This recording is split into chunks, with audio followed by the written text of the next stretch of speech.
Hello everyone, welcome to Screenwalks. I'm Marco De Mutis, digital curator for the Museum Winterthur in Switzerland, and together with John Uriarte at the Photographers Gallery in London, we have created this collaborative program of fortnightly live-streamed events. Through Screenwalks, we are interested in investigating the changing role of the photographic image in its networked and digital forms. Each event is led by an artist, a researcher, or a curator who accompanies the audience to the spaces where their core practice takes place. Screenwalks can be a live performance, a peek behind the scenes of an artwork, or a guided online tour among many other possible formats. We have hosted more than 60 Screenwalk events. I believe this is number 67. And you can find video recordings of each one of them on our website and YouTube channel. Finally, please remember that if you have found Screenwalks useful for your professional or personal interests, do consider subscribing to Folders. For €7, you will support the program and its artists, and also you will get a personalized folder on folders.screenwalks.com. There you will receive files and extra content from the artists and researchers of Screenwalks. Now, some housekeeping information. Your microphone should be muted to avoid noise disturbances. If it's still on, please mute it now. We are recording the event and it will be archived. Please use the public chat to ask questions, or feel free to send a private message either to John, the Photographers Gallery, or me, Fotomuseum Winterthur. And hello from my side too. I'm John Uriarte, curator of the Screenwalks with the Photographers Gallery. Today, we will be looking at our everyday relationship with our devices, particularly with our computers. We spend countless hours working, watching movies, meeting with colleagues, or in any other everyday activities in front of our laptops. We use them as if they were transparent interfaces made to achieve whatever we need or we are looking for without noticing the long time we spend in front of them looking through them. They've been engineered and designed to be attractive, useful, and efficient. They achieve their goals so successfully that it becomes hard to be even aware of their mediation. Almost 5 years ago, Maya Man created a simple and straightforward browser extension that once installed randomly snaps a candid photograph that gets stored on your computer. Glance Back not only challenges the transparency of the computer, but also the selfie culture of such representation that was born with social media. By taking an unexpected photograph from the point of view of your computer, Man's extension disrupts the bubble created by the endless inputs of the attention economy, while simultaneously making you aware of your own image within it. Today, Maya will give us a behind-the-scenes access to the browser extension she created, which has been used by more than 10,000 users so far. Maya Man is an artist focused on contemporary identity culture on the internet. Her website's generative 3Ds, installations, textiles, and posts examine dominant narratives around femininity, authenticity, and the performance of the self online. She is the creator of the browser extension Glance Back, as I just mentioned, and the art blog's curated collection Fake It Till You Make It. Dear Maya, thanks for accepting our invitation to take part on the Screenwalks. The screen is yours. Thank you both so much. Hi, everybody. I'm going to share my screen.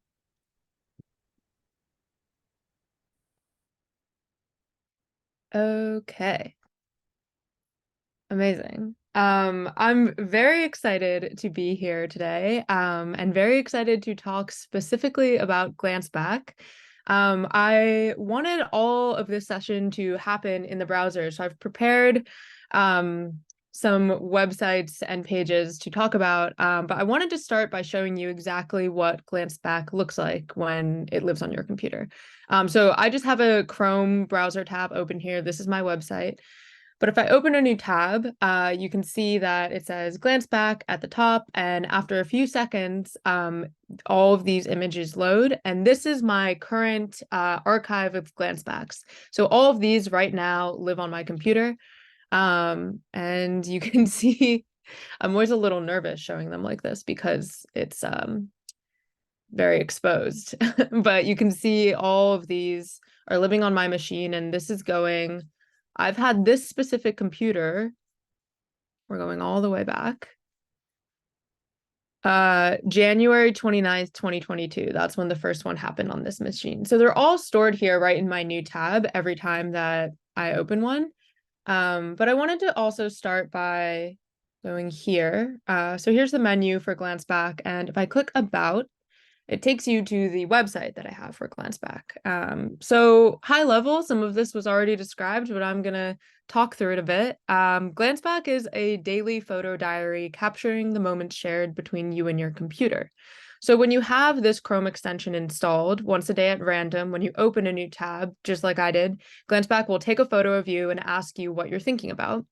And then once you type what you're thinking about and you press enter, that will become the caption that exists on your Glance Back. So once you type your answer, that photo and the thought will be saved to your archive, which is what I was just showing. And I made this project initially in 2018 because I was feeling like I wanted a way to document how I usually look during the day. So basically, the 8 hours plus when I'm staring at my computer, I wanted to understand how I was appearing in that form versus the sort of more cleansed way that I was appearing on social media. So I'm going to scroll back through here. You can see, we'll get into this in a bit. These are lots of different people who use Glance Back. But to tell the story, I wanted to actually go through a series of links that I prepped to talk specifically through the project on this screen walk.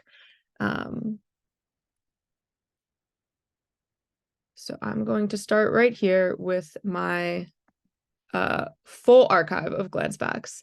So I've been using this project. I've had the browser extension installed after I built it since 2018. And since then I was working in tech, which you can see me in the office here in 2018. I then left that job. I moved to Los Angeles to get my MFA. And I then was doing my MFA in LA, and now I'm moving back to New York this fall. But I've used Glance Back during the past nearly 5 years of my life, and it has captured all of these different phases because I'm pretty reliably looking at my computer every day. And I used to wish that I could be one of those people who do those like photos a day project or like 1 second video a day. But I never found that I was able to remember to do that every day. So what I am reliably able to do is be clicking around in my browser every day. And so Glance Back, because it's tapped into that new tab function in the browser, every day I'm able to get this candid photo. And what's amazing is that all of these moments that are captured on here, they're otherwise insignificant. I wouldn't otherwise take out my phone and take a photo of this particular moment, but pretty reliably when I go through all of my Glance Back images, I'm able to remember the exact moment that the photo was taken, and whenever I read the caption, I'm also able to understand what I was thinking about that day. So it also acts as this sort of memory supplement for me. Okay, here are my on the reel, you can see when I was blonde, I changed my hair, now back to dark. So it's become really meaningful to me, not only as this daily practice, as this sort of performative software-driven way to take a photo, but it's also become very meaningful as an archive. All right, that is the end.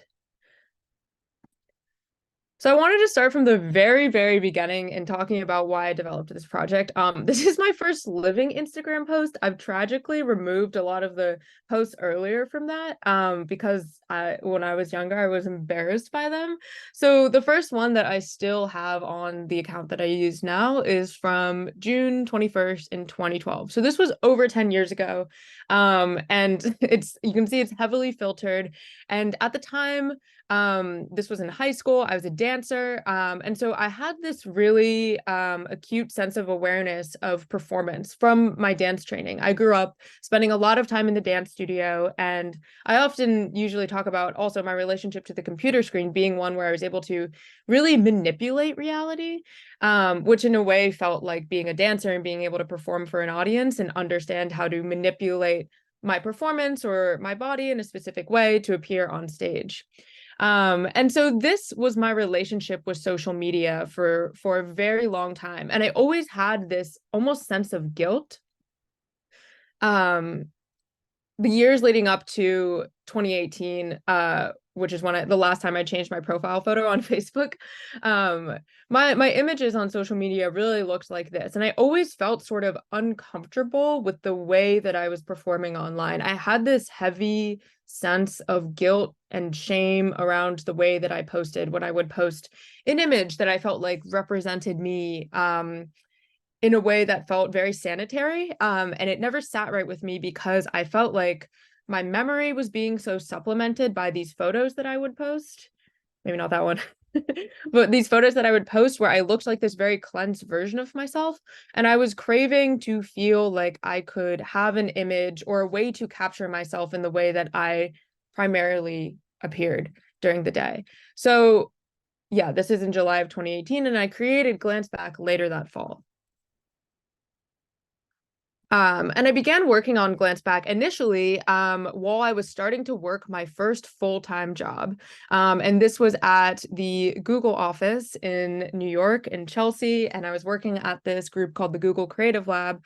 And for the first time since college, I was spending all of this time on my computer, and I was feeling really uncomfortable with it because I was also thinking a lot about the optics of work and the open air office space and having to feel like I always needed to be looking at my machine.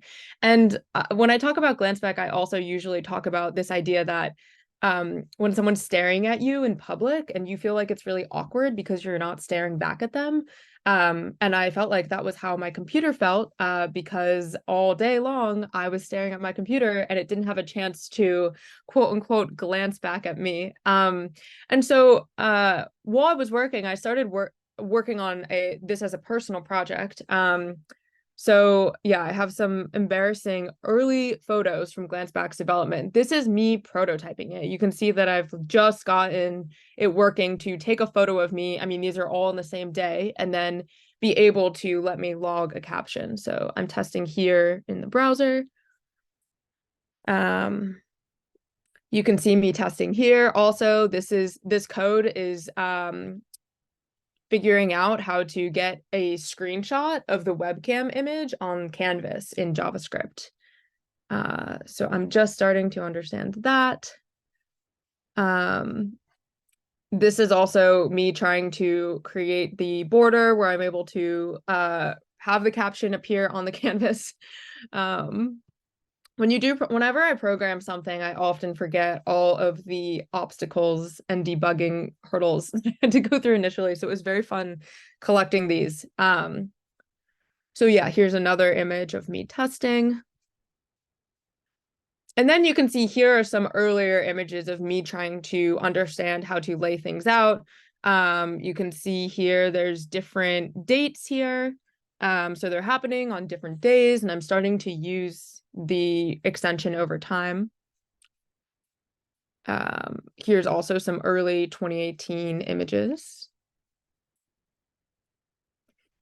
And then this photo I really like because this shows when I decided that I at first only had it as taking photos, and I decided that the photos to me weren't compelling enough, that I really wanted to have this added layer of text data that someone could input to make it almost like a really quick diary entry of what you're thinking about in that moment. And it's funny now because when I think about my work, a lot of my work involves text in some way. And so I feel like even in this moment where I was changing from just having the images to adding the text, I can see that I felt like it needed the text element to have that added layer of metadata. Okay, and then this, I'm still embarrassed by this, but this was the first logo that I drew. I just drew it in my notebook. It has this weird eye on it. But this was the initial logo that Glance Back used for years, that was sitting at the top of the page instead of this one. So that's what that looks like. And then this is one of my best friends, Sal. So this is one of the first examples of someone else actually using Glance Back, because for a long time it lived only on my computer. And slowly I started sending it to friends to see if they might possibly be interested in using it. And that was the moment that was really exciting for me, seeing other people be able to actually have photos from their computer every day. And then I wanted to end the early photos here because when I first started sharing Glance Back publicly, that was a really scary moment for me as an artist, because usually my experience of making art had been one where the audience had less of a participatory role in engaging with the work.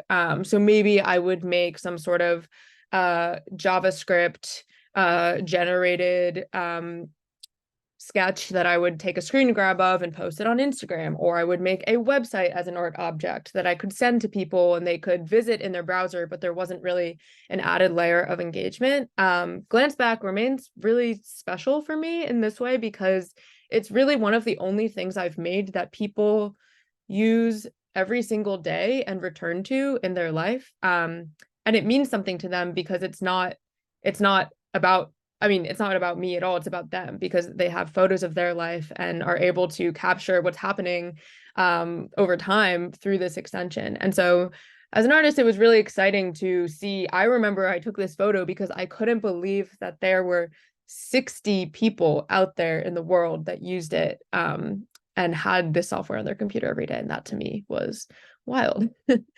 So those were the early days of development. And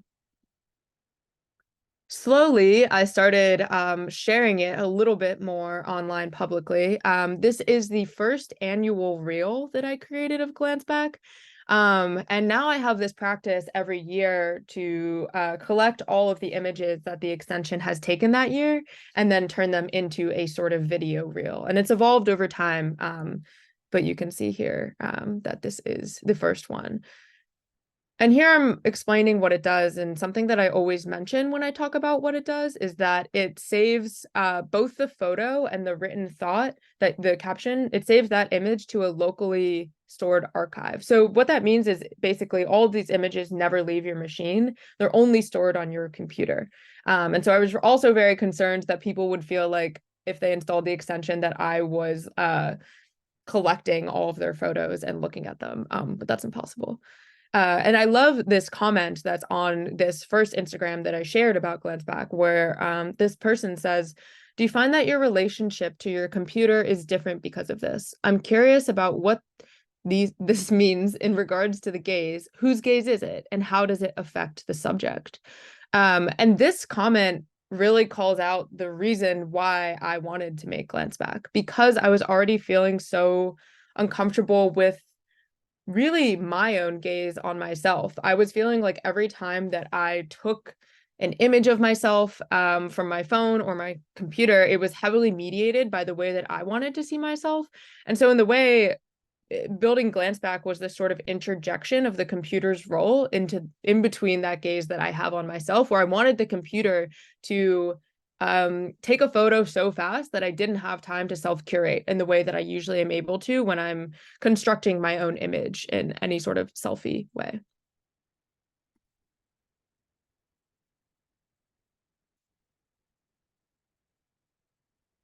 I also started recycling some of these Glance Back posts into other projects.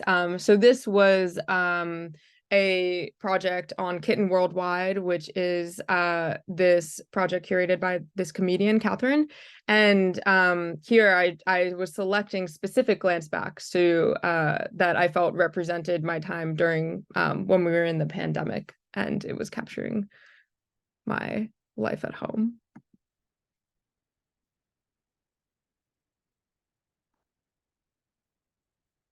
And here are Glance Backs that are documenting me spending my last days in New York and then moving to Los Angeles.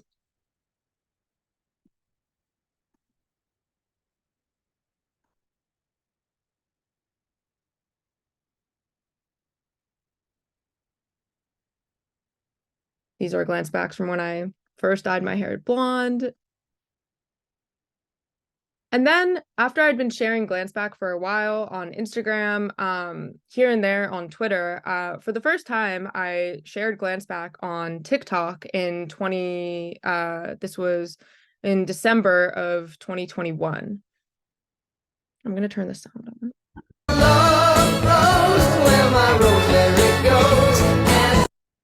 Play it one more time.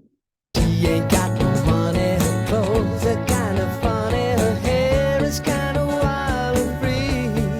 Oh, okay, so what was really interesting to me about sharing glance back for the first time on TikTok, actually, I hope this, okay, is that TikTok, the algorithm was really fascinating to me because usually when I post something on Instagram, or even Twitter, I feel like it usually reaches people who follow me or maybe are familiar with my work or have some context for who I am.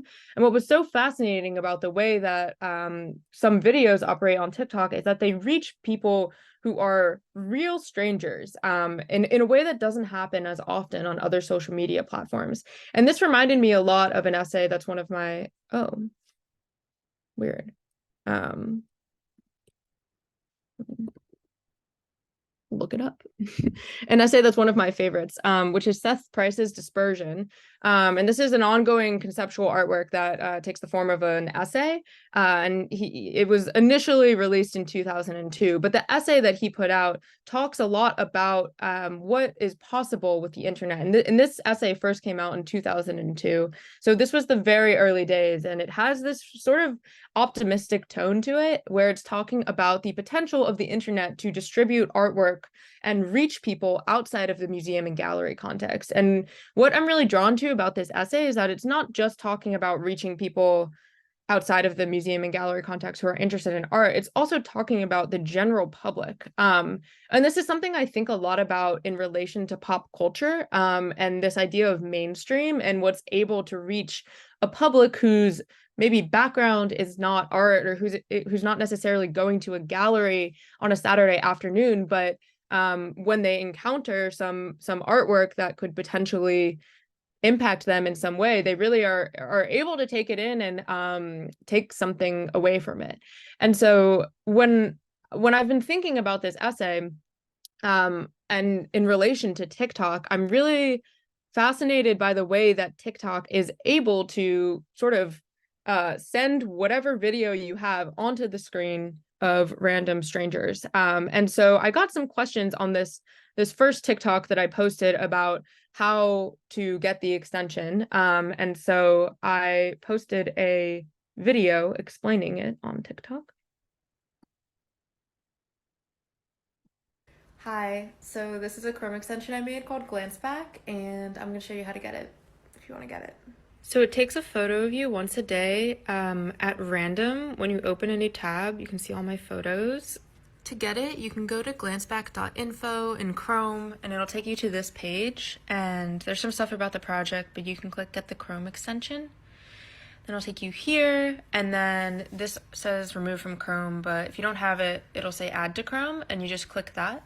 And then your photos will start to appear on this page that's in every new tab, and you'll have this collection of moments shared between you and your computer, and you don't really have time to like look cute, so I'm usually no expression. And it also asks you what you're thinking about, so you write something and it'll log the date too. Let me know if you get it. Okay. So what was fascinating about that method of sharing a piece of software and this sort of networked performative art piece that exists through other people having it installed on their machine was that I was able to reach a lot of people who were interested in using the extension in a way that I never could have imagined with any other sort of social media platform that I was on. And it was really exciting for me because I started to get a lot of people who were using the extension. And then, like I said, I can't see anyone's photos that they take through Glanceback, but I can see when they share their images online.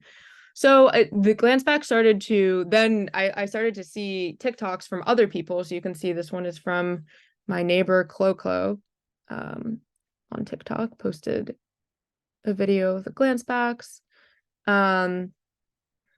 This is an Instagram post from Paloma. You can see Glancebacks here.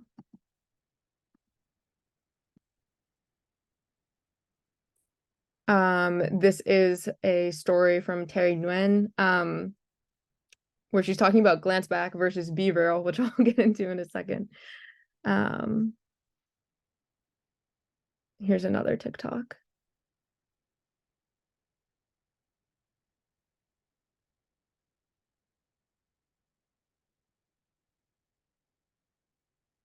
This one's on Twitter.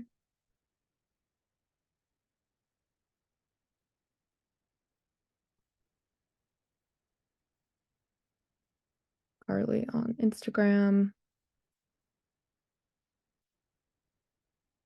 Oh, and this is my own TikTok. And so I started collecting examples of people who use GlanceBack on this Arena channel. And I'm sure many of you are already familiar with Arena, but it is essentially a piece of software that acts as both social media and a platform for collecting and sharing images, links, videos, and you can collect them almost like you do on Pinterest and what are called boards and channels. So I made this channel to collect examples of people using GlanceBack. And this is a piece of working on the project that I never expected to sort of become the project itself or become one of the most important pieces of the project to me, is seeing all of these people share these images that their computer took.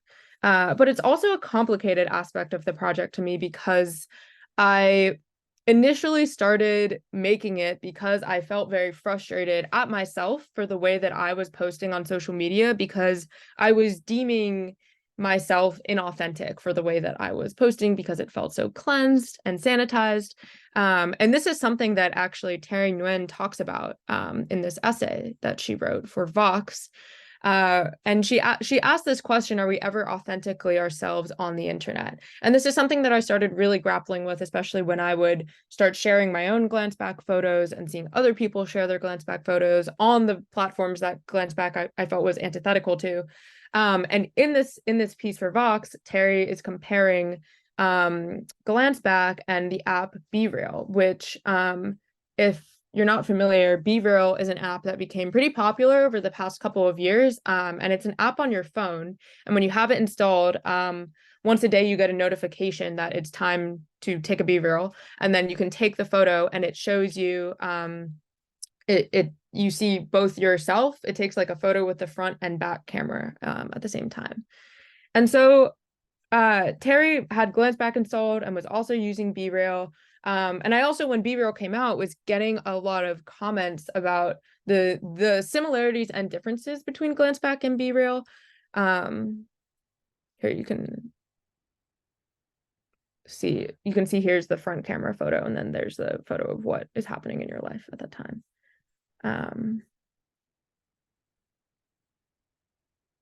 So something that I really love that Terry wrote in this piece for Vox was saying that even under GlanceBack's unexpected voyeurism, what it captured didn't feel any more or less authentic than BeReal's self-directed gaze. GlanceBack catches me in a distracted, bleary-eyed state, whereas I convey a more earnest and alert version of myself on BeReal.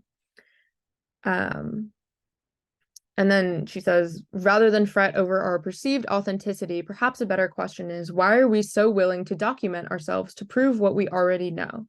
And this really got at something that I had been feeling for a while, because when I initially built GlanceBack, I felt that I was sort of chasing this feeling of authenticity, that romantic notion of authenticity. I wanted to feel like I did have documentation of myself as I felt I usually was during the day. But I also felt frustrated after years of using the extension to get these photos, where I felt like still every time that the camera goes off during the day when I'm using it and it takes a photo and I type my caption, I still have this sense of performing. And it's a sense that I've never been never able to shake anytime that I've spent online ever since I was a kid, which really relates back to also my experience growing up as a dancer. I've just always felt like I'm mediating for an audience. And even with GlanceBack, which I built to be this sort of more journalistic, there's no social media feed, only I see it unless I curate and share images,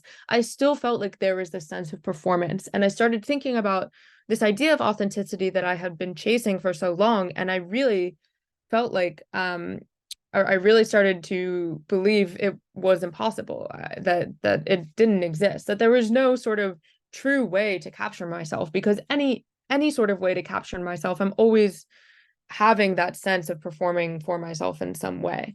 And so what I realized was Glanceback was not necessarily a more authentic representation of myself. Instead, it sort of contributed to this more multidimensional representation of myself. These images are pretty different, a lot of them, than what I maybe post usually to social media platforms, but they just represent a different side of my life.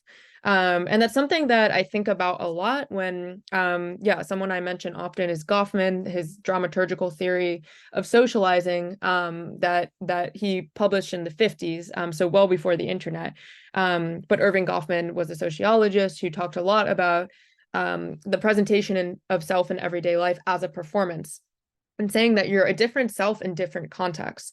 And as I started using Glanceback, I started really thinking that this is sort of myself for this piece of software. And even when I think about the different social media accounts that I have on Instagram, TikTok, Twitter, not totally a different person, but I put on a different type of performance for each of those platforms. And it's because it's what the context calls for. It's very similar to, when I'm with one group of friends, certain pieces of my personality are brought out, which are different than when I'm with another group of friends. But that's not to say that with one group I'm being real and the other group I'm being fake. It's just that contextually, depending on the situation, your character sort of arises from the situation that you're in. So being in different contexts, whether it's online on different platforms or around different people in physical space, you start to put on a different type of performance because of what the situation calls for.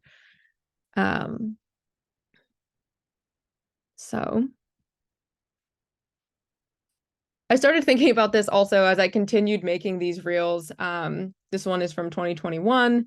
And I started also, once I began having a lot more people who used the extension, I also started getting a lot of feature requests.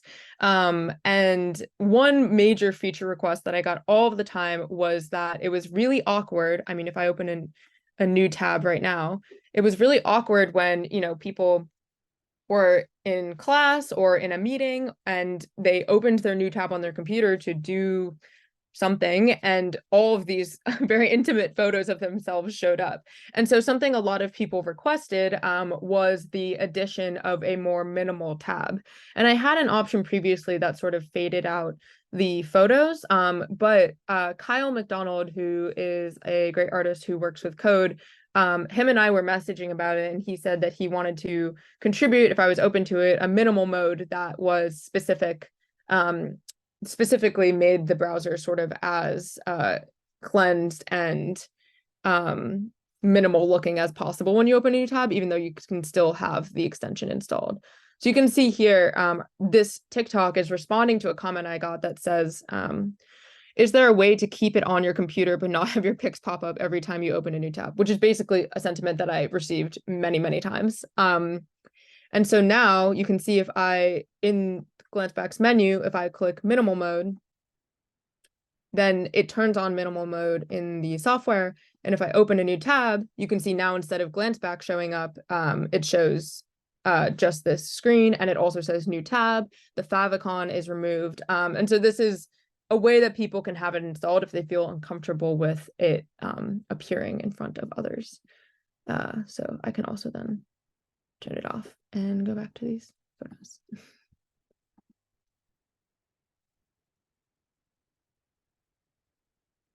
So we're now starting to approach the end of 2023, and this was my last reel that I had. You can see here. Lots of screen time, lots of thoughts free. And so I have all of these images that I've collected. I have almost 1,000 images, and I'm starting to think about now that I'm gonna go here. And I'm starting to think about now where I want to take Glanceback and what it means to me now to have this piece of software that I wrote almost 4 years ago used by over 9,000 people every day on their machines. And I'm beginning to think about a sort of glance back 2.0 that I can release. And it's it's again a very unconventional process for me as an artist, because I don't usually have this feedback loop cycle with a piece that I put out. And because glance back functions as essentially a piece of software that other people can use every single day, I get a lot of feature requests and a lot of asks to sort of take it in different directions. And so I'm actively trying to think about how I can sustain it and make it a little bit more, I guess, foolproof in a way. I've lost photos because, like I mentioned, all of my photos are stored just on my machine. So all of these images that you see, they're only stored on my computer. So if my computer is stolen or I lose it, or if I forget to download all of the images before changing machines, all of these images will be lost. And I've had lots of people message me also that they've lost their images, and that is extremely upsetting to me, because over the years, these images mean so much to me, because I'm sure many of you have experienced this also, but so much of my memory of what has happened in my life is supplemented by the digital images that I have on my phone and my computer. And all of these photos are able to trigger a specific memory of a time and place that otherwise would be really sort of lost in these nodes in my brain that I wouldn't be able to access without this sort of trigger image. And so I really don't want people to be losing photos.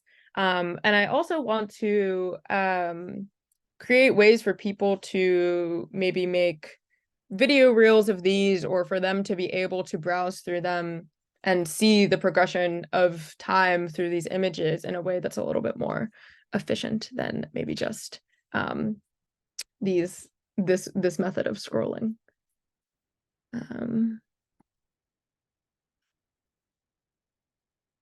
Oh, and one more thing before I open the code.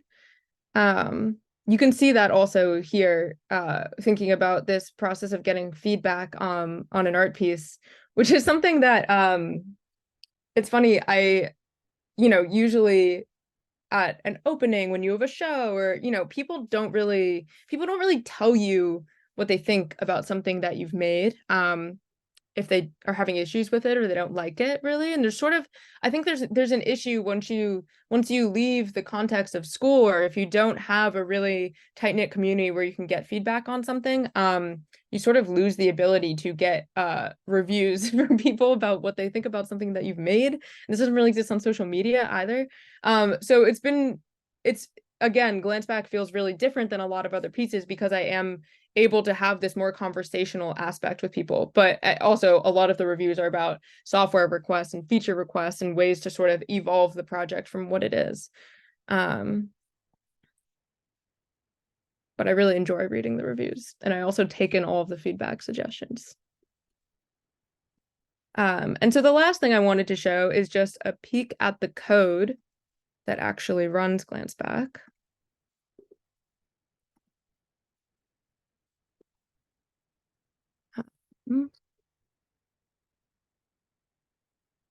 Just to give you a sense.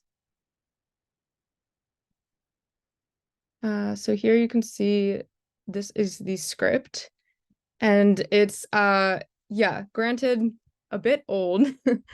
But you can see also something I always do with all of my projects is hide notes in the console, the developer console, which is basically it's sort of like a log under the hood of a website. So if I open the console here, you can see that there's this note: do you think we spend too much time together? So always check the console. But you can see here, so I'm working with Chrome's local storage, and every day GlanceBack runs and it selects a trigger time, which is essentially when the photo will happen, or the time afterwards if someone opens a new tab, when when it will take a photo. So every day it reruns, and it checks to make sure that the time is if the time is after if the time now is after the time that was chosen, it will take a photo.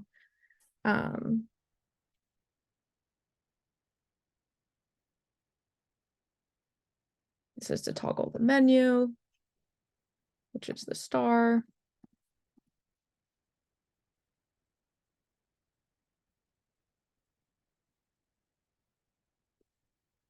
This is to download the photos, which I always tell people to do into a zip folder so they don't lose them.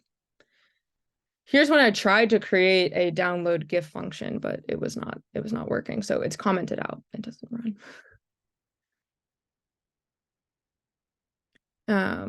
This chooses the random time every day for when the photo should be taken. This takes the image with the webcam, and it draws it on HTML canvas.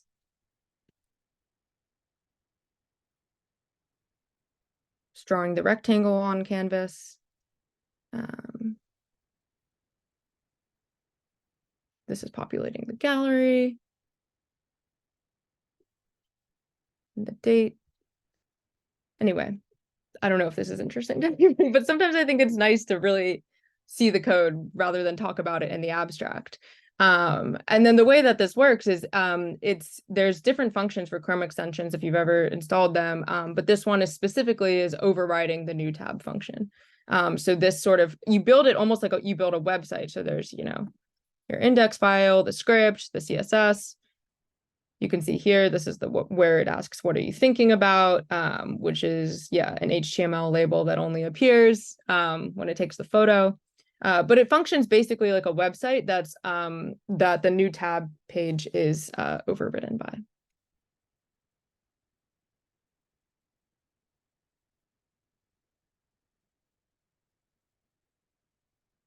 And so in summer of last year, I was actually asked by Instagram to be on the Instagram, which was really wild for me and very meta. I decided that I really wanted to use this as a way, because a lot of my practice talks about this idea of performance of self online. I really wanted to use this as a way to sort of share how I grapple with these ideas of authenticity through the software that I create.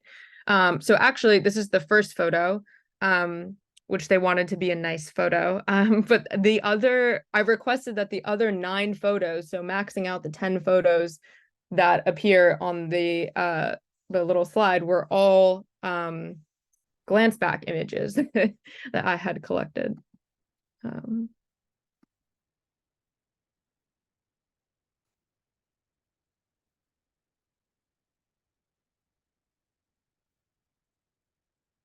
And I'll just read this this bit that I requested to be written in the caption before I open up for questions. Being on the internet is emotional and difficult, and a lot of people talk about it like it's just silly, but I want people to look at my work and recognize the complexity of forming a sense of self while spending so much time in digital space. My work relies on my experience growing up immersed in suburban girl culture and observing how it shaped myself and my peers. On Instagram, everyone's performing with their personal profile. That's not to say what happens here isn't meaningful, powerful, or real, but I mean that we're always posting with an audience in mind. I make artwork about that experience of performing myself on the internet because it's always felt both beautiful and absurd. I dream that people find my work and use it as a tool to contemplate their own relationship to the way they present themselves online. Yeah. So that was a lot about Glance Back, and I'm going to stop there because I wanted this to be a little bit of a conversation and have the opportunity for people to ask questions if they have them. Yeah, but I just also wanted to end by saying, if you're interested, you can get the extension and install it. And I'm very curious your experience if you do use it. Yeah, thanks. Thank you so much, Maya. It's been really interesting to hear you talking about the Glance Back and to learn more about the whole project. We do have a few questions from the audience. that I wanted to share with you. First one that I got is from Hima, and it says, do you see glance back self-surveillance as a way of taking back some of the selfhood lost in casual social surveillance, such as Find My Friends or Be Real? Do you find people consciously or subconsciously change the way they use their computer when they have glance back installed? Yeah, I mean, definitely it's been fun seeing sometimes people share their photos because there is a little bit of a delay sometimes in how that moment this moment is really interesting. So when the webcam is on, maybe you notice on your own computer, I have a MacBook, but there's a little green light that turns on to sort of indicate that the webcam is on. So if your webcam isn't already on, when glance back goes off, the green light comes on for about a split second before you take the photo. And I can see people in the photos that they share sometimes, like I can see them doing some sort of crazy pose that was obviously not what they were looking like when they were looking at their computer a few seconds before. But I do feel like it at least for me in my experience using it, it pulls me out of this sort of hypnotic state that I'm usually in whenever I'm on my computer. Like I just forget I have a body and I'm just completely, I feel like my mind is totally plugged into whatever is happening on my screen. And so that moment where you see the green light go on, you're confronted with the fact that a photo is going to be taken, and also I'm sort of confronted with how I look in that moment. And so it does. I mean, it definitely affects the way that I engage with my computer every day. But I also don't want to overemphasize. Like, it also has become, because I've been using it for 4 years. I think it also becomes sort of normalized in a way. Thank you so much also from my side, Maya. It's been great to see also all of this like journey and evolution and how much you're like have been sharing about the process, where this came from. I think many of these issues about authenticity is something that have been also an important concern for us dealing with network images. And you mentioned also very important thinker that, like Joffen, I'm thinking also, we were talking before the stream of Nathan Jorgensen, the social photo, and trick mirror. All of this idea of performing are very, very interesting in contemporary photographic and networked roles. I wanted to ask really quick to the people in the chat. I'm interested in knowing also like how many people have used glance back. So if you can just, react, user reaction or something, so we can see like how many. It seems like there's a lot of people like sharing their experiences of glance back in the chat, which is super interesting. And I'm also super excited because like there seems to be like in the community in Zoom tonight, there's a lot of like super interesting and important artists, creative people that I think it's an honor and a privilege to host here. The next question in order is from Leo, who asks, how do you decide what feature requests to build? If this were a business, I would decide based on if that user is willing to pay. So how do you think about it? That's a great question. I wish I thought about it more. I'm not a business and it makes no money right now. So there's not really any prioritization of feature requests. I think for me, the most pressing feature request is, so the minimal mode was one that I felt like, oh, people are really not going to want to use it. Or I didn't like the idea of people feeling really uncomfortable using it because it opened in a new tab and there were photos of yourself all over it. And if people were at work or school, that it would be uncomfortable. So that was very pressing for me. And that was probably one of the most asked things. The next feature that I'm really hoping to build is some way to sort of back up the photos. And for me, that's the most pressing because, like I mentioned, I really hate the idea of people losing these memories. Like I was saying before, I deleted old Instagram posts that I had, and I now am really upset about it because for me, those are all memories lost. And so I don't like to hear people will email me and say that they lost these photos and they're really disappointed. And I don't like to hear that. So that also is probably the next pressing thing. People also will ask for things like, oh, in minimal mode, can we pick the color or something like that? And I would love to do that, but that is a little bit less pressing. But there's no strategy, to be honest. It's Anyway, it's really nice to and interesting to hear all these like possibilities of altering the work once it has been published and has been presented, and also responding to the requests of the people who is actually using it, not only through reviews, but not like I don't know. I think it's a quite interesting idea, and also it goes along with some conversations that Marco and myself had about browser extensions and how browser extensions sort of like reclaim the browser, no, and make your experience of the internet, like browsing the internet, quite different, and can make it like from the point of view of a given artist, which is like a really nice way of interacting with those spaces. And I was wondering if like you ever thought on Glansback as that too, or if like this idea of like reclaiming the browser is something that is of any interest for you.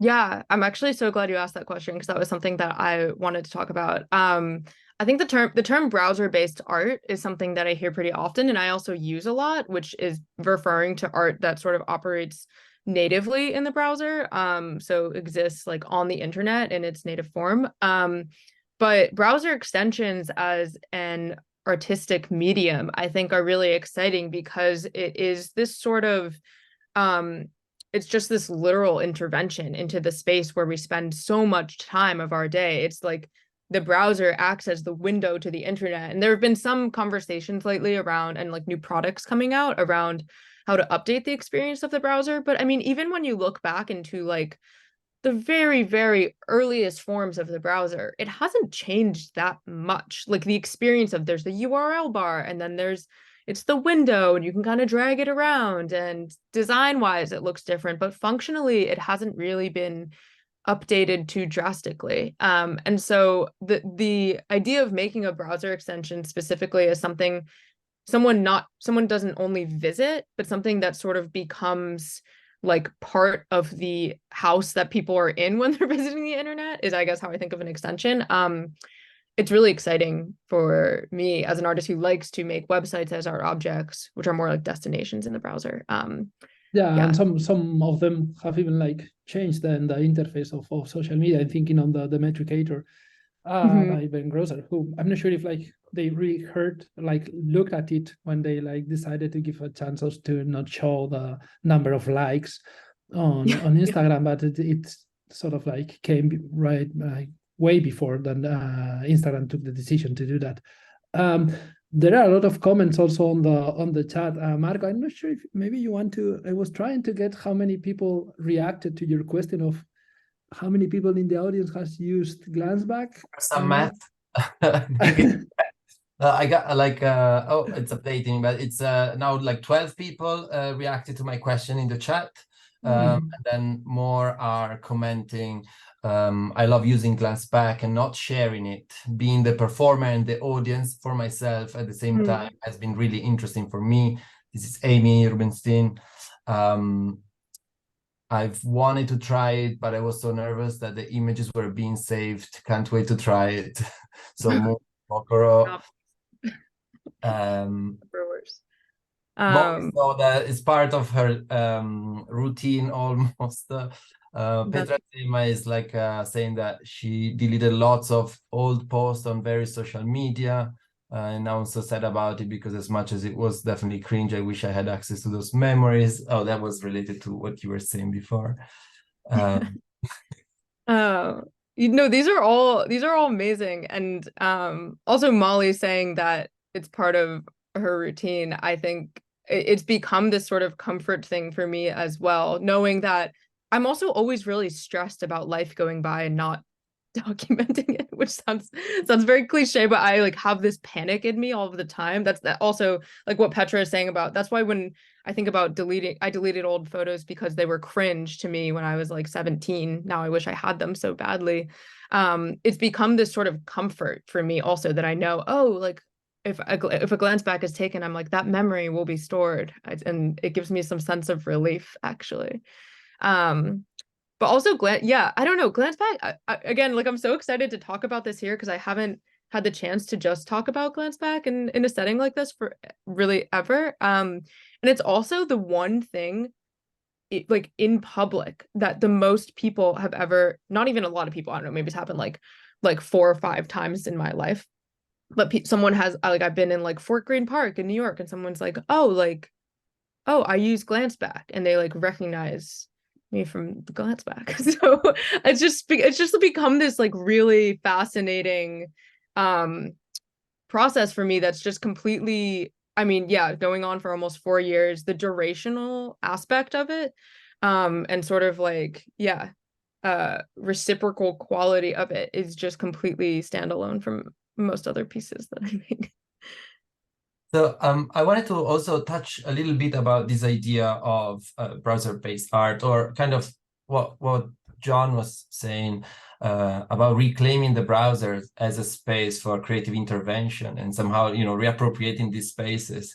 I was, thinking a lot also when you were showing the code and like all these like Easter eggs in the console. There's a lot of things that reminds me also of like early net art practices of adding things in the source that is only visible there. And as you said, like, yeah, many things remain kind of similar in the function of the internet, but many other things have completely changed, right? And many times when we talk about net art, there's a sense of nostalgia, which I think is also a bit dangerous because, it kind of leaves this space for creativity online to the past. So I was wondering if maybe, you could share how you feel about like this. Is there a scene that you think is growing, or is there a community of people reclaiming like online spaces? How do you see it? I don't want to say historically, but do you think there's a development, especially in a moment now of crisis of social media platforms, and what we've been seeing in the last few years, going towards more, creative, artistic, experimental ways to try different forms of engaging with this browser? Yeah, no, it's a great question because I think when we think about net art, we think, I mean, obviously it refers to the early days of artists making work on the internet, when the browser and the experience of making a website was totally new. And also being on the internet was much more about websites. It was much more about, you would sort of type in a URL and go somewhere. And, currently, like nearly 30 years later, our experience of the internet, usually when people talk about the internet colloquially now, they're referring to being on like 5 websites, basically. Like, it's not this sort of distributed experience of being online. And when I talk about my work, and when people see my work, net art is referenced a lot, I think because I have a heavy focus on the website as an art object, or this sort of, I mean, like Glanceback, an intervention in the browser space, which feels already somewhat antiquated because that's not the experience of being online for most people now. When people were making net art, people were visiting websites, and people are not visiting websites now. And so I also do have, I think a lot of the other piece of nostalgia that comes through in my work is that I'm very interested in browser defaults. And so I'm interested in sort of using the typefaces that are just the web safe fonts. So that means, like, rather than loading in a font face, I'm just using whatever the browser defaults to. It might be, a different sans serif depending on the browser that you're using, but I also use that a lot. And in the early net art days, that was out of necessity all you could do. You couldn't really load in fancy fonts or heavy images, or even use like the full spectrum of color that we have now. And so I like playing with those browser defaults because, to me, it sort of looks back to the defaults of the space that the work is appearing in, but it also sort of looks to the future. And I think a lot about, since the net art era, we've seen so many works become obsolete because they use some sort of framework or library that no longer is upkept, or like can't run in browsers today. Also, so when I'm using a lot of browser defaults, I also think in the future, it's more likely that the piece will sort of run as I intended, with that like flexibility of using whatever the default browser piece is too. Also, net art, there wasn't really a lot of JavaScript initially, which I feel like is a big distinction. Now, as you are talking about your references, Amalia was also asking if slow refresh rate webcams were any reference for you, were inspiring at all for the work? If which webcams? slow refresh rate webcams. Like the early kinds of, that would, well, even now, I guess there's some slow refresh rate. Yeah. I guess it's funny. I wasn't thinking about that, but I can definitely see a relationship to that. I mean, I think about early examples of what's different from, I mean, Glansback is private to you, so it's not like streaming or being put anywhere, but I think of early examples like JennyCam of people who were live streaming their life and having this sort of candid view of the webcam where they were just, going, Jenny was in Pennsylvania initially, very close to where I grew up, interestingly. But like in the 90s, just like live streaming every piece of her life. And all of these images were being streamed to the public at once. And so also when we think about authenticity and performance, there's a lot of relationships between sort of the early webcam performances and what Glansback is sort of operating as now. I'm just going to read the reply so that you're connected also to Molly's reply. Yeah, because JennyCam and all were just pushing images like once a minute, so you had to sort of fill in the blanks.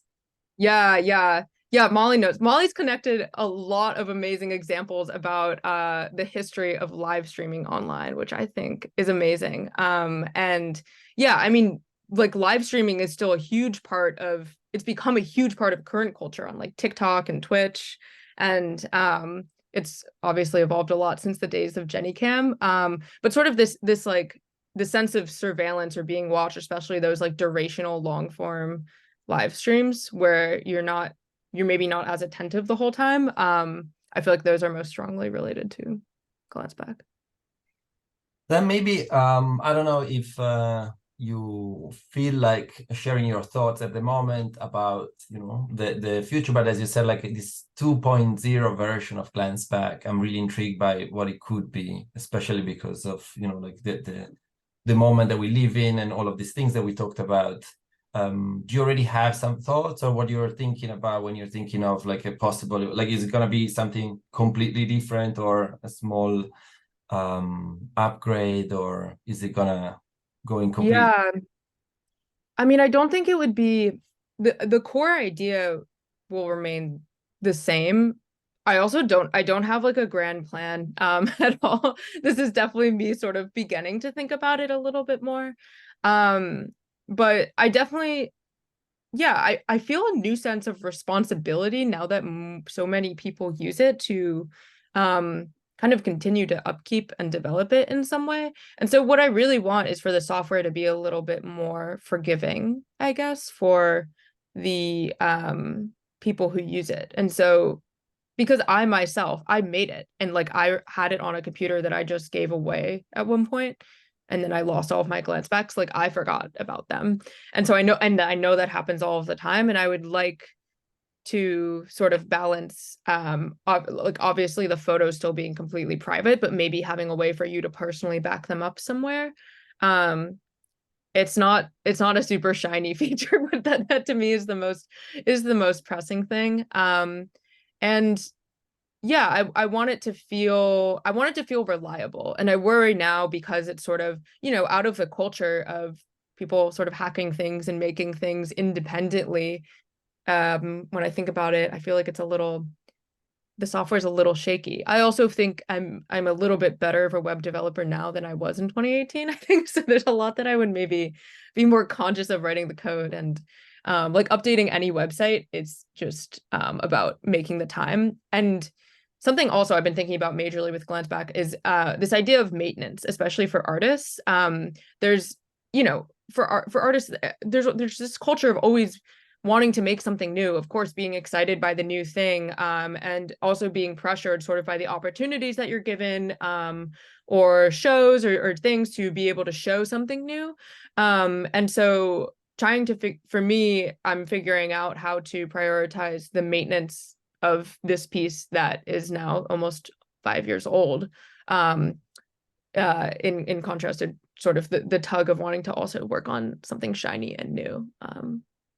Which I think is an ongoing issue with even big tech companies have this problem where they're constantly putting out new things and not maintaining the things that maybe do have like thousands of people using them that rely on it. So yeah. There's also a comment on the chat, not a question. It says like, your presentation has me thinking a lot about we live in public, particularly the candid relationship of body to camera that was more common in early reality TV, although still performing in a certain way. And I was also thinking, you mentioned before that glance back for you was, you realized at some point that you were still performing, even if you were like, the photos were stored on your own computer and no one was like really looking at them. I was thinking on, in what kind of, how will you describe that performance? What will be like the traces of that performance? How did you detect that you were still performing using Glansback? Yeah, I mean, the analogy of reality TV is really fascinating. And even I just love that reality TV has become colloquially known with that phrase, reality TV. I think I built Glansback in mind to be this sort of like personal, almost like personal reality TV for myself, where I'm like, this is my real life. I'm going to capture, this is what I really do on my computer. But I guess it's too, like that sense of acknowledging my own performance comes, I guess there's sort of two layers. There's the image layer where, you know, maybe I'm like I try to like move a little bit or like adjust my face or whatever, you know, right before the camera goes off. So I appear in a way that's maybe more palatable. But I especially notice it actually with the caption aspect because you know, because I made it, and it's also I like I was showing on the session, I have this practice of also sharing my glance backs from the year. And I often like to write something that's I don't know. I think I'm sometimes trying to write something I think will be funny in the future, or write something that maybe it's not what I'm thinking about in that moment, but I think oh, future me, about what will I want to remember about today. And I just sort of like scan through my whole day and then think, oh, I want to remember that like this friend was visiting, or that I was trying to make a reservation at this restaurant, even if it's not what I'm doing in that moment. So I'm also sort of thinking about that for my future self. Yeah, and then thinking about also privacy, you know, because I do share my screen and I share Glansback. There are some things that I'm definitely thinking about, that I'm definitely maybe searching online, that I'm not typing sort of in a super raw way when I have the photo taken. And so I mean, I feel like I've just always been very hyper aware of that that like sense of performance. But that's where I feel like it comes through specifically in the photos. So thanks a lot. Some more comments. I really enjoyed this space that we have to all comment on this private activity of Glansback. Somehow I feel like we're all kind of sharing and connected to an activity that we all do, but we never actually do together. So Christopher says, always use caption. Makes each photo much better to look back at, even when the text is random, silly. Yeah, I'm sure Christopher's captions are much a more real Glansback user than mine. And in fact, actually, I am the opposite. I stopped doing the captions, I must confess, because that was also sometimes requiring me to be too honest. I didn't want to write what I was. So the picture to yourself. The performance, type what you want. You can lie to Glansback. It's okay. Right. And then there's a discussion about like preservation, and I think that's following up on what you were talking about also, how images can be lost even if they're like this kind of trade-off, right, between having these private pictures that are not shared, but at the same time this fragile state that they could be lost. Mm-hmm. There's also a comment by Petra saying that finding interesting to hear where people draw the line in terms of what spaces they feel like they perform more or less in. I was curious also to hear about like your opinion on that. If there's any particular space, online space in which you feel like you perform the most, maybe, or. I mean, kind of like, you know, when like this is very like, also because I feel like sometimes if I say performance, people equate it with this idea of inauthenticity or being fake, but I never feel like that. It's just like obviously you're really different when you're alone versus when you're talking to a group of people. But it doesn't mean I don't feel like one is more real than the other. Like this, I feel like this is how I would talk to a group of people. But the level of sort of I think the level of performance is has like a direct relationship to the number of people in the perceived audience. So I think that's why people talk about performativity so much on the internet, because how many people follow you on whatever platform, Instagram, Twitter, like probably like maybe hundreds. That's a ton of people, because you imagine like talking to hundreds of people, that's a lot. And so that's why it's so stressful to post online, because you're thinking about that audience versus, I mean, if you have like a Finsta with less followers, or if you're alone, I think the degree of performativity is less, but it's not none. But yeah, I guess that's how I think about it. Wonderful. I think there's a few more sharing here in the chat about again, this idea of like reality and performativity. Petra's talking about LARPing 24/7. Yeah. LARPing is a very good way to put it. But maybe on this note, okay, Christopher is offering also last comment. Glansback 2.0 is a photo booth company. Let's see in a year or two what. Let's go back to this prediction and see if time will tell. Hey, but yeah, on this note, I would like to thank you once again for this like a very generous screen walk, and to showing us around in time, in place, and also for everybody who joined the chat, and it's been so wonderful also sharing and asking questions. Thank you so much, everyone. We're gonna be back in 2 weeks. Yep, we will be back on November 15 with Beck Haberstroth. So please join us again in 2 weeks. Thank you also from my side, Maya, and thank you everyone